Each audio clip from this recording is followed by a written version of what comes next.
Salam əziz və dəyərli müəllimlər. Bu gün sizlə 2-1-4 standartı, yəni fəaliyyət və onun növləri mövzusunun test izahlarını verəcəm. Qısacası, yəni taksonomiya mövzusunun test izahlarını verəcəm. Birinci sualımızda deyir ki, doğru fikri müəyyənləşdirin. Yəni doğru fikri axtaracağıq. Deyir, idraki taksonomiya təlim prosesinin yalnız elmi səviyyədə planlaşdırılmasına xidmət edir. Bu yanlış fikirdir. Yalnız elmi səviyyə yox, taksonomiya belə deyim də idraki sahə müxtəlif səviyyədə inkişaf edir. Elmi səviyyədə, bacarıq səviyyəsində və s. Yəni bu doğru deyil. Bu getdi. Deməli, daha sonra deyir, idraki taksonomiya bir-birindən asılı olmayan, bir-biri ilə əlaqəli olmayan mərhələlərdən ibarətdir. Mən həmişə dərslərimdə də deyirəm, taksonomiyanın 6 mərhələsi var və bunlar bir-biri ilə sıx bağlıdır. Hətta gülməli də olsa deyəcəm, rusların bu matruşkası var, birinin içini çıxardırsan başqası çıxır, çıxardırsan başqa çıxır. Yəni gözü bir-birinin içindədirlər. Taksonomiyanda bu kimi düşünə bilərsiniz. Məsələn, ən sadə mərhələ xatırlama mərhələsidir. Amma o olmasa, ondan yuxarıdakı heç bir mərhələ ola bilməz. Yəni bunlar bir-biri ilə sıx bağlıdır, amma burada olmayan yazıb. Deməli, yanlışdır. İdrak taksonomiyasının bütün sahələrini eyni anda, eyni səviyyədə inkişaf etdirmək mümkündür. Yəni demək istəyir ki, 6 mərhələ var, 6 mərhələndə birdən-birə eyni anda inkişaf etdiririk. Yəni insan birinci hələ xatırlayır, sonra o öyrəndiyi, xatırladığını anlamalıdır, sonra onu anlayıb mahiyyətini dərk edəndən sonra tətbiqə keçməlidir və s. və ilaxır. Mən bunu necə eyni anda, eyni səviyyədə inkişaf etdirə bilərəm ki? Yanlışdır. İdrak taksonomiyası idraki fəaliyyətin müxtəlif səviyyələri üzrə təfəkkürün müxtəlif növlərinin inkişafına imkan yaradır. Baxın, bu D variantı A variantının əksidir. A-da deyir ki, yalnız elmi səviyyədə, amma D tam doğru cavabı deyir. İdraki fəaliyyətin müxtəlif səviyyələri üzrə, yəni o taksonomiya 6 mərhələsi var, müxtəlif səviyyələr üzrə və təfəkkürün müxtəlif növləri. Təfəkkürün 3 növü var da, məntiqi, tənqidi, yaradıcı. Məntiqi təfəkkürə deyirik ki, aşağı təfəkkür, tənqidinə yaradıcıya deyirik ki, yuxarı təfəkkür səviyyəsi. Və bunu da dərslərimdə, məsəl üçün, lap istəsiz kanala keçid edərək izahlara da baxa bilərsiniz. Orada da xüsusilə qeyd etmişəm, taksonomiya hansı mərhələləri aşağı, hansı mərhələləri yuxarı təfəkkür səviyyəsinə aiddir. Yəni, doğru cavabımız D-dir. İdrak taksonomiyasını yaratmaq mərhələsini formalaşdırmaq üçün şagirdin yuxarı siniflərə çatmasını gözləmək şərtdir. Tamamilə yanlışdır. Uşaqlar hətta artıq 5 yaşlılara gedəndə onlarda məsələn müxtəlif tapşırıqlar verirlər. Əşyalardan qeyri-adi istifadə, rəngli kağızdan nəsə düzəltmək. Yəni də kiçik addımlardan başlayırlar. Deməli, yaradıcı təfəkkürün, yaratmaq mərhələsinin artıq toxumlarını səpirik. Yəni bunu gözləmirik uşaq yuxarı siniflərə çıxsın. Ona görə də yanlışdır. İkinci sualda taksonomiyanın ikinci sahəsi olan affektiv sahə ilə bağlı sualdır. Burada da affektiv sahə ilə bağlı yanlış cavab istəyir. Deyir ki, affektiv sahənin inkişafı idraki sahə ilə bağlı deyil. Necə yəni bağlı deyil? Bu sahə şagirdlərdə ayrıca formalaşdırılmalıdır. Bu yanlış fikirdir. Ümumiyyətlə biz nə öyrənmişdik? Fəaliyyətin, yəni taksonomiyanın 3 növü var. İdrak, affektiv, psixomotor. Üçü də bir-biri ilə bağlıdır və üçü də birlikdə inkişaf etdirilməlidir şagirddə. Ona görə bizdən də yanlışı istəyirdi də, elə A variant. Deməli, digər variantlarımız doğru olacaq. Yenə də baxaq, affektiv sahənin inkişafı şagirdlərdə metakognitiv biliklər formalaşdırır. Bəli, affektiv sahənin belə deyək də 5 mərhələsi var. Onların içində təşkil etmə mərhələsi var ki, bəli, əsasən də təşkil etmə mərhələsi metakognitiv bilikləri inkişaf etdirir. C-də deyir ki, affektiv sahəni inkişaf etdirmək şagirdlərə emosional vəziyyətlərini idarə etməyə və ifadə etməyə şərait yaradır. Bəli, affektiv sahə elə ümumiyyətlə bizim emosiyalarımız, hisslərimiz, duyğularımız, jest və mimikalarımız, ünsiyyət bacarığımızdan bağlıdır, ünsiyyət dinləmə. Yəni, bu da doğrudur. Deməli, D-dir şagirddə problem həll etmə bacarığının, tənqidi təfəkkürün formalaşdırılması onu affektiv sahənin xarakterizə etmə mərhələsinə çatdıra bilər. Bəli, xarakterizə etmə artıq ən üst səviyyədir. Xarakterizə etmə mərhələsində demişdik ki, artıq bu mərhələdə olan şagirdlər obyektiv və ədalətli qərar verir. Məsələn, hansı məlumatın etibarlılığını yəni gedir, araşdırır, müəyyənləşdirir və obyektiv ədalətli qərar verir. Eyni cümlələri biz təfəkkür dərsimizdə də demişdik. Tənqidi təfəkkür insan, elə bil ki, ədalətli insan tipidir. Bu da doğrudur. Bir insanın ətrafdakılara münasibəti haqqında proqnoz vermək həmin şəxsin xarakterizə etmək mərhələsində olduğunu deməyə əsas verir. Bəli, yəni biz hansısa insanı artıq o xarakteristikasına görə tanıyırıq. Məsələn deyim, Hacı Qaranı biz necə tanıyırıq? Yəni təkcə mən xəsis tanımıram ki, hamımız Hacı Qaranı xəsis deyə tanıyırıq. Deməli artıq hamı bunu belə tanıyırsa, deməli bu onun xəsislik onun xarakteristikasıdır. Yəni bu da belə. Getdik 3-cü sual. 3-cü sualımız da psixomotor mərhələyə aiddir. Yəni hər mərhələdən bir dənə sual salıblar. Müəllim oyun xəmirindən heyvan fiqurları düzəldən zaman çətinlik çəkən şagirdlərə yaxınlaşıb, fiqurun bir hissəsini özü düzəldərək hərəkətlərin ardıcıllığını nümayiş etdirir. Yəni müəllim göstərir, hərəkət var, uşaq gözü ilə görür müəllimin düzəltməsini. Çünki deyir axı müəllim özü düzəldərək göstərir. Ay uşaqlar, baxın bunu belə düzəltmək, bunu elə düzəltmək lazımdır deyə göstərir.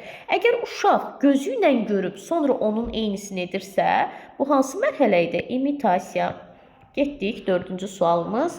4-də də bizdən yanlışı istəyir. Həmişə şərti diqqətlə oxuyaq. Deyir, idrak taksonomiyası təlim məqsədlərini müəyyənləşdirməyə xidmət edir. Bu doğrudur. Təlim məqsədi deyəndə dərsin məqsədi, təlim nəticəsi bunu nəzərdə tutur. Biz indi gələcək dərslərimizə də keçəcəyik. Bəli, biz məqsədi müəyyənləşdirərkən, hətta meyarı müəyyənləşdirərkən taksonomiya feillərindən istifadə edəcəyik. Deməli, bu düz fikirdir. B-də deyir, idrak taksonomiyası üzrə şagirdin təfəkkürünü inkişaf etdirmək üçün sadədən mürəkkəbə doğru idraki fəaliyyəti formalaşdırmaq lazımdır. Bəli, sadədən mürəkkəbə doğru. Taksonomiyanın öz mərhələləri də zaten sadədən mürəkkəbə doğru gedir. Xatırlamaqdan ta ki, yaratmaq səviyyəsinə qədər. Və təfəkkür də sadədən mürəkkəbə doğru gedir. Məntiqidən ta ki, yaradıcı təfəkkürə qədər. Bu da doğru fikirdir. C-də deyir ki, idraki sahənin mərhələlərini müxtəlif səviyyədə inkişaf etdirmək mümkündür. Bəli, müxtəlif səviyyədə inkişaf etdiririk. 6 mərhələdir və onları müxtəlif səviyyədə inkişaf etdirmək mümkündür. Bu da doğrudur. İdrak taksonomiyasına əsasən şagird üçün müxtəlif çətinlik dərəcəli qiymətləndirmə vasitələri hazırlanır. Bu da doğrudur. Əgər desəydi ki, eyni çətinlik yanlış olardı. Müxtəlif. Aşağı sinif şagirdlərinə idraki sahənin yaratmaq mərhələsinə uyğun tapşırıqlar vermək səmərəsizdir. Bu, biz birinci sual idi, səhv eləmirəmsə, orada da gördük. Niyə səmərəsiz olsun ki? Elə aşağı sinif 5 yaşlılardan, 1-ci sinifdən başlayırıq uşaqlara kiçik addımlarla kreativlik, yəni onlarda yaradıcı təfəkkürü formalaşdıraq. Dediyim kimi, əşyalardan qeyri-adi istifadə. Ala bu kağızdan, ala bu kardondan quş yuvası düzəlt. Yəni, belə-belə uşaqlar daha sonra böyüdükcə daha böyük addımlar atırlar, daha da yəni yaradıcı təfəkkürləri daha möhtəşəm şəkildə inkişaf etməyə başlayır. Yəni ki, bağışlayın, burada cavabını E variantı yanlışdır. Deməli, 5-ci sualda sual işarəsinin yerinə uyğun istəyir bizdən. Şagird xarici dildə cizgi filmə baxır, bunun dinləyib anlamasında əhəmiyyətli olduğunu anlayır. Deməli, müəllimlər, əslində mənə görə bu sual, necə deyim sizə, bu sual əvvəlki kitablarda da var idi. Orada da cavab dəyərləndirmə götürülmüşdü. Dedim, bəlkə də mexaniki səhvlikdir, hər nədirsə. Sonra bu kitab çıxdı, yenə də eyni bu sualı salıblar, yenə də cavab dəyərləndirmə götürülüb. Mənə görə mən bu sual, siz necədir? Sual sanki dəyərləndirmə ilə təşkil etmənin arasındadır. İndi daha dəyərləndirmə ikisində də götürüblərsə, deməli mexaniki səhv deyil. Ona görə mən də sizə dəyərləndirmə deyirəm. Amma mən buna bir də təşkil etmə tərəfindən də baxıram. Niyə? Deyir, şagird xarici dildə cizgi filmə baxır, bunun dinləyib anlamasında əhəmiyyətli olduğunu anlayır. Yəqin ki, belə düşünüblər ki, yəni əgər belə yazsaydılar, anlayır və bunu özü üçün bir strategiya seçir ki, mən xarici dili cizgi filminə baxanda daha yaxşı öyrənirəm, bundan sonra belə edim. Belə yazsaydılar, daha dəqiq 100% təşkil etmə götürərdik. Deməli, sonra ikinci cümlədə deyir ki, şagird mətni oxuduqdan sonra ümumiləşdirmələr aparmağın informasiyanın möhkəmləndirilməsində faydasını mühakimə edir. Baxın, sırf bu mühakimə edir sözünə görə dəyərləndirmə götürürük. Amma əslində belə baxanda, məsələn, mən evdə dərs oxuyuram və dərsi oxuyandan sonra onu ümumiləşdirib öz-özümə danışanda deyirəm ki, mən bu dərsi belə eləyəndə daha yaxşı yadımda qalır, daha yaxşı öyrənmiş oluram. Təşkil etmədi də bu. Amma dəyərləndirmə götürürük. Niyə? Çünki daha mən bu mühakimə edirik, necə qoyum? Yəni bu varsa, deməli dəyərləndirmə götürəcəyik. Nəysə, bu sual mənə görə eyni zamanda təşkil etmədi deyirəm. Belə, getdik 6-cı sual, yenə bizdən yanlış fikri istəyir. Deyir, idrak taksonomiyası təlim məqsədlərinə uyğun qiymətləndirmə vasitəsi tərtib etməyə imkan yaradır. Bəli, indi biz gələcək dərslərimizə keçəcəyik təlim nəticəsi və biz qiymətləndirmə meyarını təlim nəticəsinə uyğun seçəcəyik. Və istər qiymətləndirmə meyarı, istər təlim nəticəsi feilləri, taksonomiya feilləri olmalıdır. Biz buna eyni zamanda dinamik feillər deyirik. Bu, yəni düzdür. İdrak taksonomiyası şagirdlərin təfəkkürünü inkişaf etdirməyə şərait yaradır. Bayaqdan bunu deyirik də, bəli, 3 dənə təfəkkür növü var və üçünü də hər mərhələdə inkişaf etdirir. İdrak taksonomiyası təlim metodunu müəyyənləşdirməyə kömək edir. Bəli, təlim metodu, yəni təlim üsulları, hətta taksonomiyanın adına məxsus bir iş üsulu da var. Bloom taksonomiyası. Bağışlayın, Bloom kubu. Bloom, yəni Benjamin Bloom'un adından təbii ki söhbət gedir. Kub isə bildiyimiz kub. Kubun da 6 üzü var. Taksonomiyanın da 6 mərhələsi var. Yəni bunu da iş üsulları dərsində izahını verirəm. İdrak taksonomiyasına əsasən hazırlanmış suallar şagirdin idraki fəaliyyət səviyyəsini müəyyənləşdirməyə imkan verir. Bəli, yəni ki, məsələn, uşağa sual verirəm, uşağın xatırlama mərhələsidirmi, anlama mərhələsidirmi, tətbiq, təhlil və s.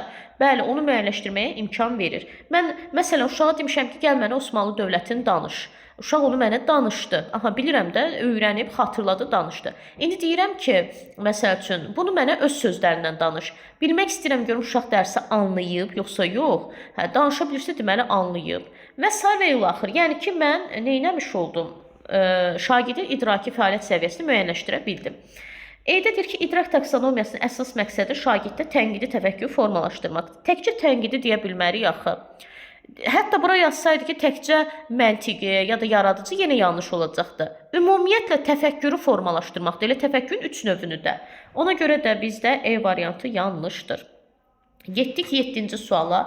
Müəllimlər, mən bu suallarda cavabı fənüstü çıxan sualların, yəni də inteqrasiyasına baxmayacaq. Çünki bilirik ki, inteqrasiyada bu il dəyişiklik oldu, amma kitabda indi o dəyişikliklər olmayıb. Ona görə biz fənlər arası olan cavablar heç, amma fənüstü çıxanların cavabına bax, yəni fənüstünü nəzərə almayacaq, digər variantı seçəcəyik. Məsələn, burada deyir, müəllim şagirdlərə İstanbul mühafizəçiləri cizgi filminə baxmağı, obrazların müsbət xüsusiyyətlərini müəyyənləşdirmələrini istəyir. Daha sonra onlara, sizcə paytaxtımızın bu cür mühafizəçilərə ehtiyacı varmı? Sualını ünvanlayır və müzakirə təşkil edir. Bizə əslində sual buradan lazımdır. Yəni, sizcə. Mən hər dəfə dərslərimdə də izah edirəm. Bu sizcəni heç vaxt, yəni sizcəyə görə gedib cavab seçməyin. Həmişə niyə seçməyin deyirəm? Çünki gedib səhv cavab da seçə bilərsiniz. Bu sizcə sizi tələyə salmaq üçündür ki, siz deyəsiniz ki, hə, mənim fikrimi soruşur da, mən gedim dəyərləndirməni seçim. Bəli, bu sizcənin cavabı dəyərləndirmə də çıxa bilər, amma təhlil etmə də çıxa bilər. Ona görə buna baxmadan həmişə cavabı tapın. Nəysə, paytaxtımızın bu cür mühafizəçilərə ehtiyacı varmı? Sualını verir uşaqlara və müzakirə təşkil edir. Adətən müzakirə varsa, nə demişdik? Tənqidi təfəkkür və dəyərləndirmə mərhələsi var. Bir də burada hərənin öz fikri olacaq. Çünki deyir, elə bir ki, uşaqlara deyim ki, uşaqlar sizcə paytaxtımızın bu cür mühafizəçilərə ehtiyacı varmı? Bəziləri deyəcək hə, bəziləri deyəcək yox. Hə deyənlərə deyəcəm ki, niyə var? Fikrini əsaslandıracaq. Yox deyənlərə deyəcəm, niyə yoxdur? Fikrini əsaslandıracaq. Yəni, hərənin öz fikri varsa, dəyərləndirmə mərhələsi var. Dəyərləndirmə mərhələsi baxaq, A-da yoxdur, B-də yoxdur, D-də yoxdur. Qaldı C-lə E. C-lə E. İnteqrasiyalarda nəzərdə tutmuram, yəni o getdi. Aha, biz götürəcəyik bu variantı. Konseptual. Niyə? Çünki burada prosedurallıq bir şey yoxdur sualda. Prosedural olması üçün burada bir proses, bir algoritm olmalıdır. O da yoxdur. Ona görə cavabımız C variantı. Getdik. Müəllim davranış mədəniyyəti mövzusunda şagirdlərə müxtəlif nitq etiketlərinin işlənmə yeri ilə bağlı izah verir. Ev tapşırığı olaraq isə hər bir şagird müxtəlif situasiyalar fikirləşərək nitq etiketlərinin də düzgün istifadə olunduğu səhnəcik hazırlayıb videoya çəkməlidirlər. Şagirdlərdən biri evdə bacısı ilə bir yerdə həkim-xəstə dialoqu hazırlayır. Mən artıq burada səhnələşdirmə, dialoq görürəmsə avtomatik nə var burada? Tətbiq etmə var. Həmişə müəllimlər çalışın ki, birinci taksonomiya mərhələsini tapasınız. Ondan sonra digərlərini ona uyğun tapasınız. Mən indi tətbiq etməyi tapdım. Baxaq, A-da var, B-də yoxdur, C-də var, D-də yoxdur, E-də yoxdur. Qaldım 2 variantım. Baxın, inteqrasiya cavabına baxmayacağam. Qaldı indi tətbiq etmək, prosedural və konseptual. Çox müəllim gedir bunu tətbiq etməkdir deyə tez yanında prosedural götürür. Mən həmişə dərslərimdə də izah edəndə deyirəm ki, ümumiyyətlə %100 bir şey yoxdur. Tətbiq etmək 100% prosedural biliyə aiddir deyə bir şey yoxdur. Əsasən prosedural biliyə aid olur, yəni başqa biliyin də yanında gələ bilər. Burada deməli, səhnəcik dialoq hazırlamaq, tətbiq etməkdir. Sonra müəllim dərs verib, davranış mədəniyyəti mövzusu verib. Uşaq bu mövzunun bir mahiyyətini anlamalıdır, dərk etməlidir ki, bu mövzu haqqında da gedib bu cür dialoq hazırlasın, nə bilim, səhnələşdirsin, video çəksin. Konseptual bilik. Dediyim kimi, burada da bir nəsə algoritm yoxdur. Desəydi ki, müəllim uşaqlara x üstə gəl, nə bilim, 100 çıx, nə bilim, neçə bərabərdir filan bir tənlik verib. Bəli, uşaq bu tənliyi həll etmək, onda deyərik ki, prosedural və tətbiq etmə var. Getdik 9-cu suala. Deyir ki, müəllim şagirdlərə payızın sonunda meşədə, parkda ağacların tökülmüş yarpaqlarının, qurumuş budaqlarının yerdə qalın bir təbəqə əmələ gətirdiyini görmüsünüz. Bir müddətdən sonra onlarda əsər əlamət qalmır, deyir. Və bunun əslində bura kimi bizə lazım deyildi. Niyə deyirəm lazım deyildi? Mən nə dedim sizə? Birinci çalışaq həmişə taksonomiya mərhələsini axtaraq. Mən də taksonomiya mərhələsini tapmaq üçün mənə buradan lazımdır deyir və bunun səbəbini izah etmələrini istəyir. Əgər səbəbini izah etmək varsa, demək olar ki, 99% anlamaq mərhələsi və konseptual bilik. Anlamaq mərhələsini tapdım. Anlamaq mərhələsi də demək olar ki, konseptual biliklə sıx bağlıdır. Yəni, səbəbini izah edin. Mən anlamışam ki, bu şeyin səbəbini izah edəcəm. Deməli, anlamaq var B-də. Bu getdi, A getdi. Deməli, D, E getdi. Qaldı B-lə C. Yenə də fən daxili yoxdur burada. Fən daxili olması üçün bir fənnin daxilində ya üfüqi olmalıdır məzmun xətləri arasında, ya da şaqili olmalıdır siniflər arasında. Mən ümumiyyətlə dərslərimdə də deyirəm, əgər deməli, təbiətlə bağlı suallar olarsa, orada 99,9% cavab fənlər arasıdır. Niyə? Çünki payız, meşə, park, atmosfer, mühit təbiətdə var, coğrafiyada var, nə bilim, həyat bilgisi fənnində var, biologiyada var. Yəni, ona görə burada fənlər arası özünü göstərir. Burada da meşədir, yarpaqdır, budaqdır, biologiya, qalın bir təbəqə, coğrafiya. Yəni, 2 fənni zaten tapdımsa, heç 3-cünü axtarmağa gərək yoxdur. Artıq fənlər arası. Cavab C variantı. Getdik 10-cu sualda deyir ki, aşağıdakılardan biri anlamaq mərhələsinin sualı ola bilməz. Verilmiş sözləri hansı kateqoriyalar altında ümumiləşdirə bilərsən? Ümumiləşdirmək, qruplaşdırmaq anlama mərhələsidir. Bu iki hökmdarın oxşar və fərqli cəhətlərini müəyyənləşdirin. Bəli, müqayisə etmək, oxşar fərqli cəhətlər anlama mərhələsidir. Əgər desək ki, müqayisə elədin, bu iki hökmdardan indi hansı daha güclüdür desəydi, təhlil etmə olardı. Amma sadəcə müqayisə edir, anlama mərhələsidir. Deyir ki, verilmiş atalar sözünü anladığın kimi izah et. Zaten anladığın sözü var və izah etmək varsa anlama mərhələsidir. Bizdən olmayan istəyir də. Deyir, verilmiş fikirlərə görə gəldiyi nəticəni əsaslandır. Aha, bizim bir dənə burada əsaslandır feilimiz var. Ya təhlil, ya dəyərləndirmə olacaq. Əgər mən öz fikrimi əsaslandıracamsa, dəyərləndirmədir. Faktlara əsasən fikir əsaslandıracamsa, təhlil etmədir. Burada deyir ki, verilmiş fikirlərə görə. Deməli, bu fikir mənim deyil. Burada artıq fikirlər verilib, fakt var. Mən ona görə gəldiyim nəticəni əsaslandıracamsa, bu təhlil etmədir. Yəni, cavab elə bu olacaq. Çünki bizə deyirdi ki, anlamaya aid deyil də, təhlil etmədir. Enerji çevrilməsinin izahını ver. Bayaq da dedik, izah etmək anlama mərhələsidir. Getdik.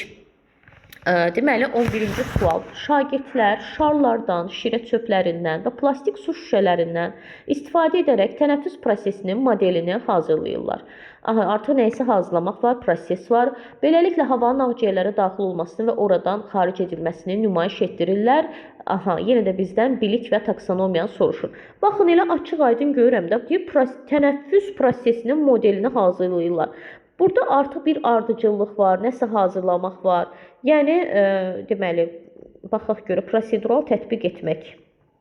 Aha, iki variant da var. Deməli, bu getdi, qaldı C, D də getdi. Yenə də biz burada, deməli, götürmürük inteqrasiya. Amma inteqrasiyanı götürməsə 2 cavab qalır. Fərqi yoxdur da, yəni indi əvvəlki qaydalara görə E götürülür ki, fənn üstünə görə, amma indi artıq biz bunu fənn üstü kimi götürmürük. Amma yoxu bağışlayın. Bu burada anlamaq imiş. Mən bunu tətbiq etmək gördüm. Tətbiq prosedural. Aha, buradaymış. Tətbiq prosedural C-dəymiş, hə. Yəni fərqi yoxdur da, inteqrasiyaya baxmırıq. Prosedural və tətbiq etmə var. İnteqrasiyaya baxmırıq. Çünki inteqrasiyada dəyişiklik olub. Deməli, keçdik 12-ci sual. Şagirdlər müxtəlif hündürlükdəki ərazilərdə temperatur dəyişməsini və orada yaşayan insanların həyat fəaliyyətini araşdırırlar. Yenə də bizdən bilik və taksonomiyanı soruşur.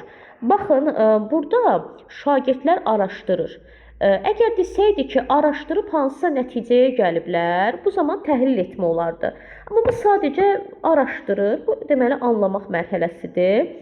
Deməli, anlamaq. 2 variant da var. Digərləri getdi. Ya B-dir, ya C-dir.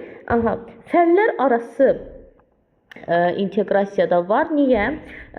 Şagirdlər müxtəlif hündürlükdə temperatur dəyişməsi, coğrafiyadır, sonra orada yaşayan insanların həyat fəaliyyəti, həyat bilgisi ola bilər, nə bilim, tarixdə də insanların əvvəllər həyat fəaliyyətindən söhbət gedirdi və s. Yəni 2 fənn var, fənlər arası var. Aha, 2 variantımızda da fənlər arası var. Qaldı, deməli, biz indi biliyi seçməliyik ki, hansı bilik olacaq. Burada bir proses yoxdur. Burada bir ardıcıllıq, bir algoritm olmadığına görə, deməli, bu variantda getdi. Qaldı konseptual bilik. Yəni, konseptual bilik nə idi? 2 və daha çox faktoloji biliklərin bir-biri ilə əlaqələndirilməsi, qruplaşdırılması, ümumiləşdirilməsi, müqayisəsi və s. Burada da görürsünüz, müxtəlif ərazilərdə temperatur dəyişməsi və insanların həyat fəaliyyəti. Bunları uşaq neyinir? Araşdırır. Konseptual bilik. Gəldik 13. Məktəbdə gigiyena ilə bağlı maarifləndirmə kampaniyası təşkil edilir. Şagirdlərdən biri gigiyena qəhrəmanı adlı obraz düşünür. Aha, yəni uşaq artıq yeni bir personaj yaradıb. Belə bir obraz yoxdur, bunu bu düşünür. Və şagirdlərin maarifləndirməsi üçün posterlər hazırlayır. Aha, mən artıq yaratma mərhələsini tapdım. Yaratmaq var, 2 yerdə var. Bu birlər getdi. Çünki bunu çoxu tətbiqdə götürürlər. Tətbiq yoxdur burada. Çünki bu artıq gigiyena qəhrəmanı adlı personaj, bir obraz yaradır. Belə bir obraz yoxdur. Bu bunun öz təxəyyülüdür. Və hər ikisində də konseptual da var. Hə, burada yenə də cavab inteqrasiyaya görə fərqlənir. İndi əvvəlki qaydalara görə cavab E-dir, amma biz inteqrasiyanı seçmirik də. Yəni cavab konseptual və yaratmaqdır. Belə getdik. 14. Şagird müəyyən bir ərazidə torpağın və orada yaşayan canlıların müxtəlifliyinə, təbii amillərin təsirinə əsaslandırır. Yenə də bizdən deməli, taksonomiya, bilik və inteqrasiyanı soruşur. Baxın, burada yenə də biz nə gördük? Əsaslandırır feili gördük. Ya təhlildə olurdu, ya da dəyərləndirmə mərhələsində olurdu. İndi biz bunu necə seçəcəyik? Mən öz fikrimi əsaslandırmıram. Zaten uşaq baxın nəyə əsaslandırır? Müəyyən bir ərazidə torpağın və orada yaşayan canlıların müxtəlifliyinə təbii amillərin təsirini əsaslandırır. Yəni bunlar həyatda baş verən proseslərdir. Burada mənim bir fikrim yoxdur. Yəni kim bunu araşdırsa, zaten hamı gəlib eyni nəticəyə çıxacaq. Bildiniz necə? Yəni bu da həyatda baş verir də mənim fikrim deyil ki, hamımız gedib bu amillərin təsirini araşdırsaq, hamımız gəlib eyni nəticəyə çıxacağıq. Deməli bu nə olacaq? Təhlil etmək. Təhlil etmək deməli var burada. Elə bir dənə variantdadır. Təhlil etmək. Belə cavab D variantı olacaq. İndi digərlərinə baxaq niyə? Baxın torpağın, canlıların müxtəlifliyi. Düzdür, konseptual bilik də var və fənlər arası. Bayaq nə dedim? Təbiətlə bağlı suallarda 99,9% fənlər arası olur. Torpaqdır, canlılardır, biologiya var, yenə də deyirəm, təbiət var, həyat bilgisi var və s. Getdik 15-ci sual. Sual-cavabda aktiv iştirak edən şagirddə affektiv sahə. Sual-cavab bizim açar sözümüzdür, cavab vermə. Deməli, getdik 16-cı sual biraz deməli bulanıq görünür. Aşağıdakı tapşırıqları idraki sahənin mərhələləri ilə uyğunlaşdırın. Birincidə deyir, şagird keçilən şeiri əzbər söyləyə bilir. Əzbərdirsə bu xatırlamaqdır da, yəni A getdi 1-ə. Deməli, şeiri nəsrə çevirə bilirlər, şeirdəki sözləri, deməli, ümumi mənasını başa düşürlər. Başa düşmək, anlamaq. Yəni, açar sözü də başa düşür ya da anlayır. Eyni şeydir, dərk edir. Hamısı anlama mərhələsidir. Şagird səyahət elədiyi şəhərlər arası məsafəni hesablayırsa, artıq burada bir proses var. Tətbiq etmə, yəni ki, 3-ə də getdi, B variantı, A, C, B, A, C, B, C variantı. Getdik. Müəllim sinifdə müzakirə təşkil edir. Aha, müzakirə var. Şagirdlərə yenə də deyir, sizcə hansı hallarda biz yox deməyə bacarmalıyıq və bu nəzakətsizlik hesab edilərmi sualını ünvanlayır. Fikirlərini əsaslandırmağı tapşırır. Sonra da deyir ki, fikirlərinizi əsaslandırın. Deməli, burada sizcə var, əsaslandırmaq var. Bizi çaşdıran məqamlardır da. Deməli, hər ikisi də həm təhlil, həm dəyərləndirmədə çıxa bilər. Amma müəllim sualı kimə ünvanlayır? Şagirdlərə. Deyir ki, hansı hallarda biz yox deməyə bacarmalıyıq və fikrinizi əsaslandırın. Və yox deyərkən bu nəzakətsizlik olarmı? Hər bir şey deyəcək. Bir deyəcək olar, bir deyəcək xeyr müəllim, biz yox deməyə bacarmalıyıq. Biz niyə hamıya hə deməliyik? Və sər və ilaxır öz istəklərimizi niyə gizlətməliyik? Yoxdursa yox deyəcəm. Yəni fikrini əsaslandırır da faktlarla. Və müzakirə varsa, yenə də deyirəm, müzakirə olarkən daha çox həmişə çıxır tənqidi təfəkkür dəyərləndirmə mərhələsi. Neysə, gəldik deməli. Burada cavab dəyərləndirmə. Baxırıq, bir burada var. Qələmim yenə gizləndi. Dəyərləndirmə mərhələsi bir burada var, bir burada var. Deməli, A getdi, B getdi, D getdi. Burada prosedural, bu proseslik bir şey yoxdur axı. Müəllim sadəcə müzakirə təşkil etdi. Deməli, onda olacaq konseptual. İnteqrasiyaya baxmırıq. C variantı. Getdik 18-ci sual. Deyir, hansı fikir doğrudur? Deyir, taksonomiya refleksiyanın düzgün aparılmasına xidmət edir. Yox, yox. Nə əlaqə? Refleksiya başqa bir şeydir. Refleksiya dərsin son mərhələsi, möhkəmləndirmə, qiymətləndirmə. Taksonomiya, belə deyim də, məqsədin düzgün müəyyən olunmasına, meyarların, metodların düzgün müəyyən olunmasına xidmət edir. Yəni, refleksiyanın yox. Məsələn, biz indi gələcək dərslərdə keçəcəyik, planlaşdırma mövzusunda keçirik. Deməli, məqsədi müəyyən edərkən, meyarları çıxararkən taksonomiya feillərindən, dinamik feillərindən istifadə edirik. Bu, yəni, yanlış cavabdır. Bu getdi. Bizdən doğrunu istəyir də. Taksonomiya təlim məqsəd... Hədə, baxın, elə indi dediyimi deyir. Taksonomiya təlim məqsədlərini düzgün planlaşdırmaya imkan yaradır. Bəli, elə ən doğru cavabımız budur. Taksonomiya yalnız aşağı təfəkkür səviyyəsinə uyğun. Yanlışdır. Yalnız aşağı yox, aşağı və yuxarı təfəkkür səviyyəsi. Yəni, həm məntiqi, tənqidi və yaradıcı. Taksonomiya şagirdlərin əsasən yaddaş və hafizəsinin inkişafına imkan yaradır. Yox, əsasən yaddaş, hafizə bu ancaq xatırlama mərhələsidir. Bütün mərhələlərini inkişaf etdirməyə imkan yaradır. Taksonomiya tapşırıqların eyni səviyyədə xeyr, eyni yox, müxtəlif səviyyədə hazırlanmalıdır. Bunlar yanlışdır. 19-da məktəbin rəqs dərnəyinə qoşulan şagird müəllimin hərəkətlərini izləyərək rəqs elementlərini təkrar edir. Aha, izləyir və onu təqlid edir, yamsılayır, kopyalayır və s. İmitasiya. Rəngli kağızların lazımsız parçalarından səmərəli istifadə edərək zərif naxışlar hazırlayan şagirddə psixomotor sahənin hansı mərhələsi inkişaf edib? Rəngli kağızın lazımsız parçalarını uşaq yeni nəsə düzəldəcəksə, bu artikulyasiyadır. İdraki sahənin dəyərləndirmə mərhələsi haqqında verilənlərdən hansı doğru deyil? Yuxarı təfəkkür səviyyəsinin mərhələsidir. Bizdə nəyə soruşdu? Dəyərləndirmə. Bəli, dəyərləndirmə yuxarı təfəkkür səviyyəsidir. Yəni, tənqidi təfəkkür. Biz nə dedik? 3 dənə təfəkkür növü var.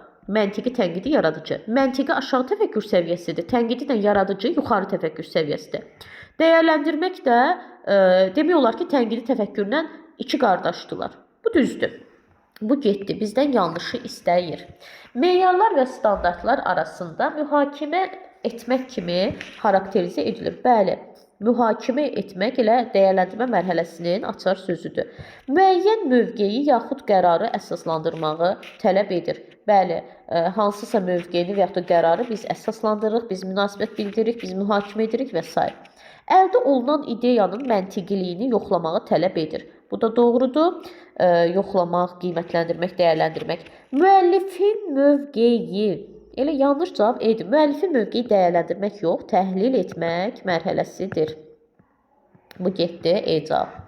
22-də şagirdlər 50 il sonra planetimizin şirin su ehtiyatı ilə bağlı qarşılaşa biləcəyi problemləri araşdırır. Bura kimi anlamaq deyə bilərik. Və gəldikləri nəticələrə əsasən, yəni bu adam araşdırdı, analiz elədi, təhlil elədi, hansısa nəticəyə gəldi. Deməli burada yəni gəldikləri nəticə varsa, mən artıq burada nə görürəm? Təhlil etmək. Elə bir dənə variantdadır. Təhlil etmək. Aha, elə bir dənə variantdadır. Və mən araşdırıramsa, burada müxtəlif konseptual biliklərdən istifadə edəcəm. İnteqrasiyanı nəzərə almırıq. Uyğunluğu müəyyən edin. Ekologiyanın çirklənməsinin qarşısının alınması ilə bağlı orijinal təqdimat. Orijinal sözü varsa avtomatik yaratma mərhələsinin açar sözüdür. Yaratmada E variantındadır. Sizcə, buna baxmırıq, vəzifə və məsuliyyətin insan həyatında hansı mühüm rolu var? Mühüm rol, vacib, nüans, həlledici məqamlar. Bunlar təhlil etmə mərhələsinin açar sözüdür. 2-yə getdi C. Oxuduğunuz əsərlərdən analogiyaya aid nümunələr göstərin. Nümunə gətirmək varsa, bu asandır. B getdi, anlamaqdır, yəni 3-ə. İnsanın uğur qazanmasında emosional zəkanın rolu vacibdir. Fikrini əsaslandırın. Bu mənim fikrim deyil, bu Daniel Golemanın fikridir. Daniel Goleman, yəni nəzəriyyəsi var, emosional zəka. Yəni o belə bir fikir bildirmişdi ki, insanın iki zəkası var, rasional və emosional. Və hətta demişdi ki, insanın uğur qazanmasında emosional zəka daha yəni vacibdir də. Yəni bu mənim fikrim yox, müəllifin fikridirsə, mən onun fikrinə əsasən fikrimi əsaslandıracamsa, yenə də olacaq təhlil. Deməli, E variantı. Üzrlü sayı, mən çox pis xəstəyəm, ona görə səsim biraz belə yorucu gələ bilər. 24-cü sualda müəllim Xürrəmlər hərəkatını tədris edir. Aha, tarix fənnidir. Və şagirdlərə Ənvər Məmmədxanlının Babək əsərində, Ənvər Məmmədxanlı və Babək əsəri, ədəbiyyat var, tarix var, ədəbiyyat var. Deməli, fənlər arasını görürəm. Baş obrazı tarixi şəxsiyyət kimi necə təqdim etdiyini müəyyənləşdirmə tapşırır. Deməli, baxın, belə deyim də, yenə məndən nə istəyir? Yazıçının mövqeyini istəyir də. Deyir ki, Ənvər Məmmədxanlının Babək əsərində baş obrazı tarixi şəxsiyyət kimi necə təqdim edib? Kim təqdim edib Ənvər Məmmədxanlı? Mən eləməmişəm ki. Məndən yenə kim istəyir? Yazıçının mövqeyini. Təhlil etmək var, fənlər arası var. Hardadır? B variantı və konseptual bilik. Çünki burada prosedurallıq bir şey yoxdur. Heç onsuz da başqa variantlarda uyğun gəlmir. Belə, getdik. O 25-ci sual niyə belə pisdir? Qoy mən bunu kitabdan oxuyum. Deməli, müəllim sinif fəaliyyəti zamanı şagirdlərin bir-birinə rəy vermələrini təmin edir. İlk öncə rəyin dəstəkləyici olması üçün nələrə diqqət etməli olduqlarını izah edir. Bunun faydasını görən şagird gündəlik həyatında da bu strategiyadan istifadə edir. Bu zaman şagird affektiv sahənin hansı mərhələsinə uyğundur? Aha, deyir ki, bu nə yaxşı strategiyadır, bunu mən özüm üçün də istifadə edim. Yəni ki, uşaq özü üçün bir strategiya müəyyənləşdirir. Özü üçün deyiriksə, təşkil etmə. Müəllim mövzunu tədris etməzdən öncə şagirdləri xəbərdar edir ki, səsləndirəcəyi mətndə boş buraxılan hissələr var. Siz həmin boşluqları tamamlamalısınız. Şagirdlərin bəziləri həmin boşluqları uğurla tamamladığı halda bəzilərinin diqqəti yayındığı üçün tapşırığı yerinə yetirə bilmir. Tapşırığı yerinə yetirə bilməyən şagirdlərdə affektiv sahənin hansı mərhələsinin inkişafına ehtiyac var? Deməli, bunlar niyə diqqəti yayınıb? Diqqət yayınıbsa, deməli, qəbul etməyib də. Deməli, bunlarda hələ qəbul etmə mərhələsi inkişaf etməlidir. Hələ müəllim əvvəlcədən deyib, diqqətlə qulaq asın, boşluqları dolduracaqsınız. Aşağıdakı tapşırıqlardan hansı idrak sahənin dəyərləndirmə mərhələsinə aid deyil? Aha.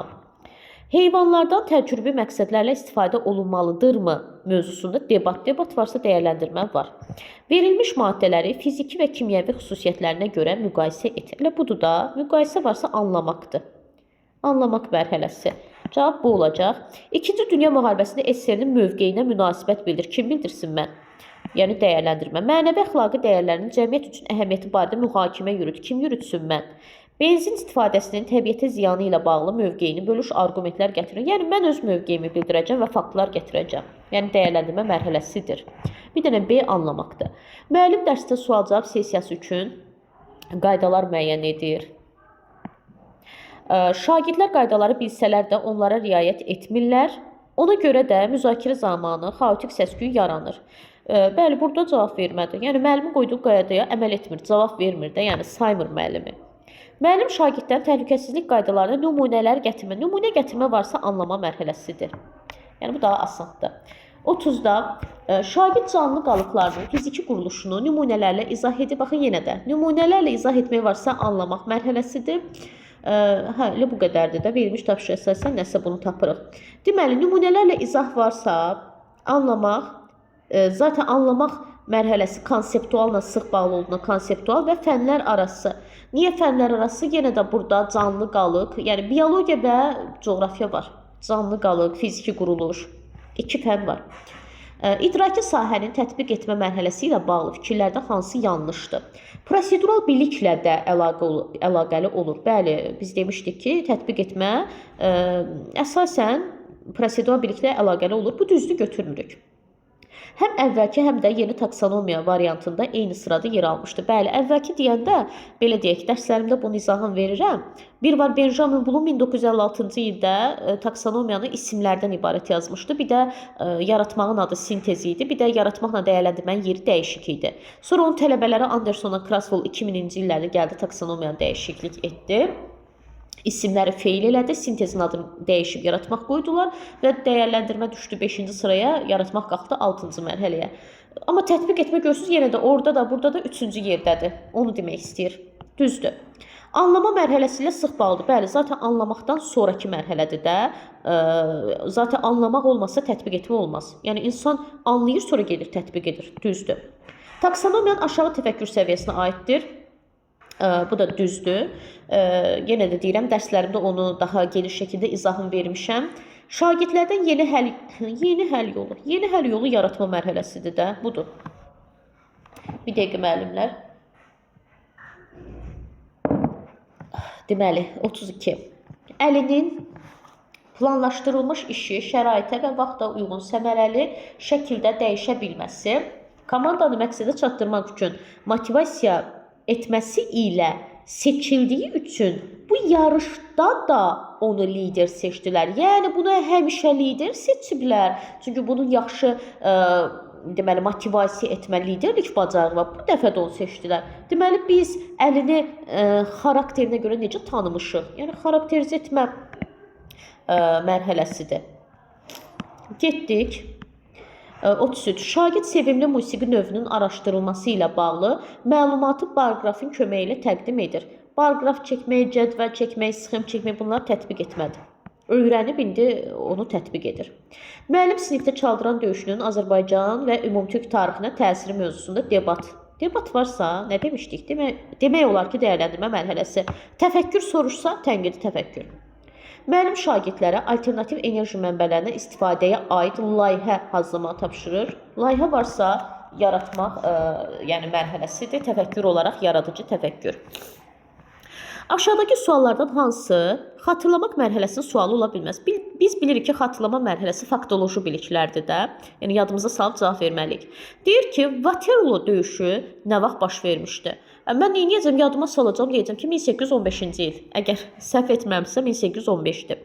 Füzulinin fars dilində yazdığı əsərlər hansılardır? Yadıma salacağım, məsələn deyəcəm 7 camaat, Səhhət və Mərəz.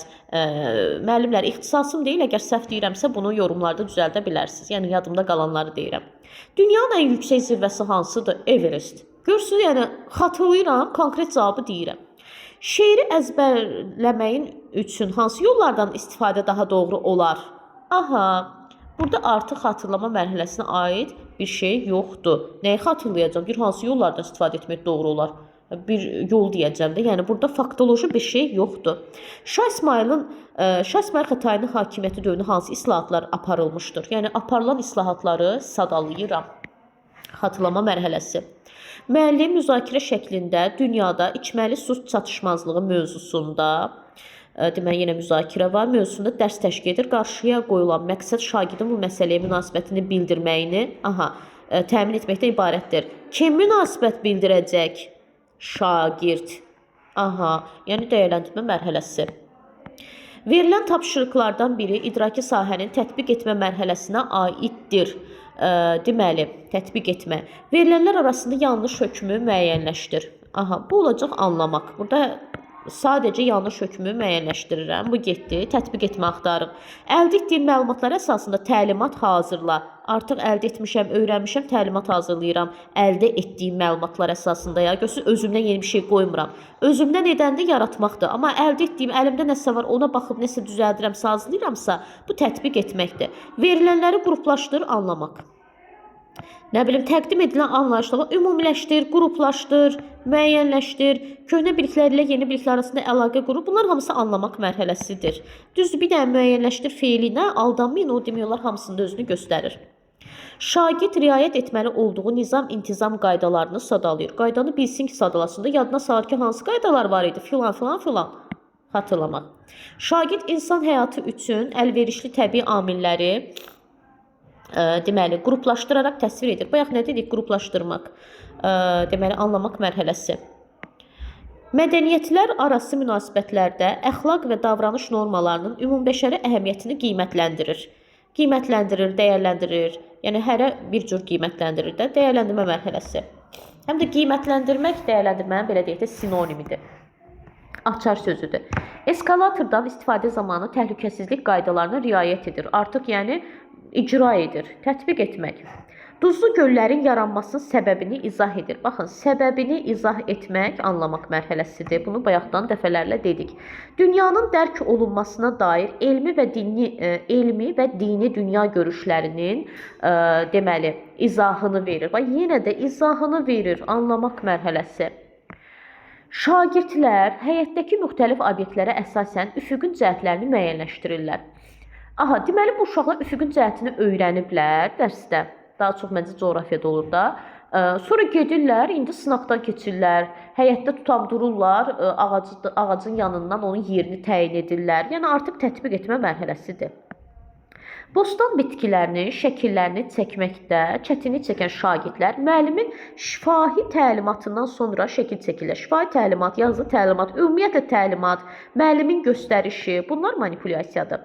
Hər kəs nə eləsə özünə eləyər, sonraki peşmançılıq fayda verməz. Bu atalar sözlərinin cəmiyyətdə davranış qaydaları ilə əlaqəsi haqqında müzakirə təşkil edin. Müzakirə varsa, nə demişdik? Demək olar ki, dəyərləndirmə mərhələsi var. Hərə öz fikrini əsaslandıracaq çünki. Şagird problemin həlli üçün vacib olan həlledici nüanslar var. Açar sözümüz var. Həlledici nüans, vacib məqam, əsas məqam və s. mühüm nüanslar. Bunlar nə idi? Təhlil etmə mərhələsi. Müəllim şagirdlərə sual verir. Qanunlar olmasa cəmiyyəti idarə etmək mümkün olardımı? Fikirlərinizi nümunələrlə əsaslandırın. Buradakı nümunələr sizi çaşdırmasın. Yəni, bu söz sizi çaşdırmaq üçündür. Qaçıb anlama götürməyin. Adam deyir ki, fikrinizi əsaslandırın.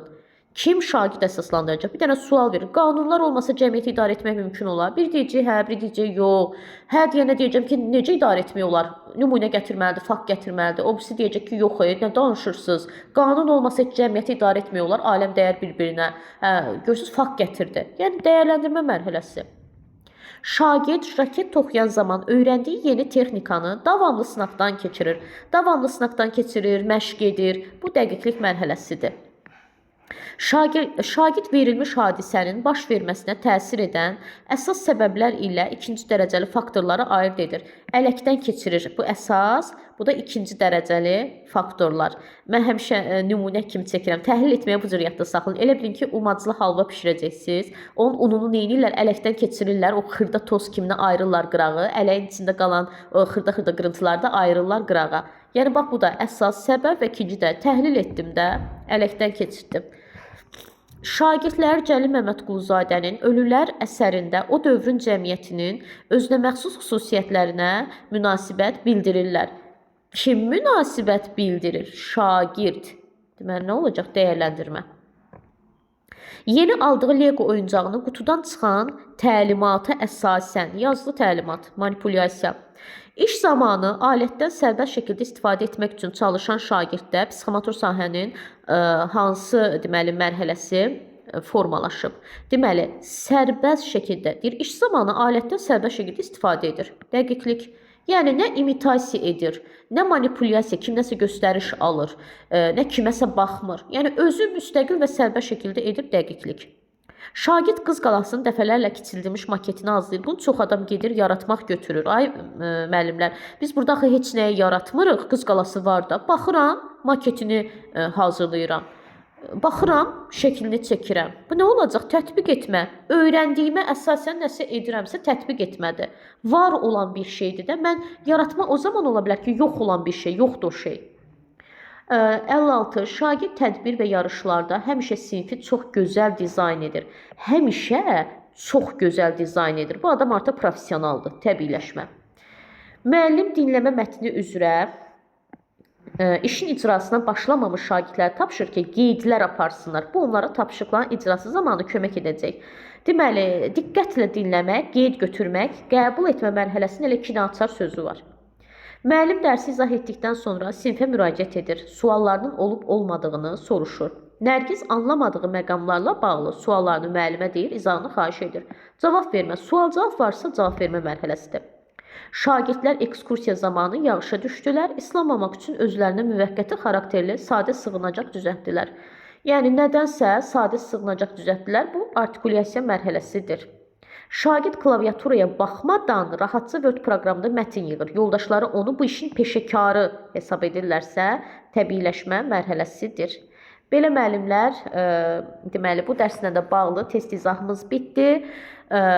Nəsə sualınız olarsa yorumlarda bildirərsiniz. Ümumiyyətlə sizin fikirləriniz mənim üçün çox önəmlidir. Yəni fikirlərinizi yorumlarda bildirə bilərsiniz. Mən hər birini cavablayacağım. Sağ olun.